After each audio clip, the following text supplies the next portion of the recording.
We had a very fruitful meeting up till now, and the issue that our three countries, Greece, Bulgaria and Romania, posed to the Council was discussed deliberately, and we have three acknowledgements. One is there is a problem with interconnections in Europe. This is a long-term problem and everyone wants to deal with it as much and as efficiently as possible. The second is that we have to deal with the existing interconnections and make them more productive so that they can carry more energy when we have a crisis in some part of Europe. And the third is that the Commission acknowledged that we will keep discussing with the three member states ways to deal with this phenomenon that we had last summer in Southeast Europe in case that it reappears.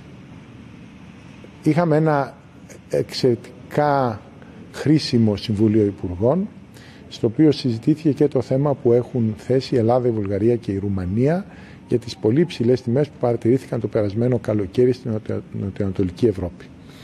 Το συμπέρασμα από μια μακρά συζήτηση, στην οποία μετήχαν σχεδόν όλοι, είναι πρώτον ότι υπάρχει θέμα διασυνδέσεων στην Ευρώπη και χρειάζεται όλοι να δούμε περισσότερες επενδύσεις σε διασυνδέσεις για να πετύχουμε την ενιαία αγορά ηλεκτρισμού, που ακόμη σε πολλές περιπτώσεις είναι ζητούμενο.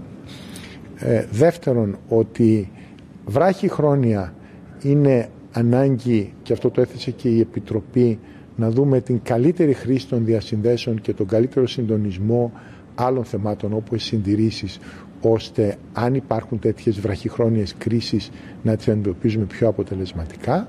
Και τρίτον, ότι η Επιτροπή αποδέχεται ότι είναι χρήσιμο να συνεχίσουμε να συζητούμε, οι τρεις χώρες και η Επιτροπή, έτσι ώστε εάν ξαναέρθει αυτό το φαινόμενο να έχουμε τρόπους να το αντιμετωπίσουμε πιο αποτελεσματικά.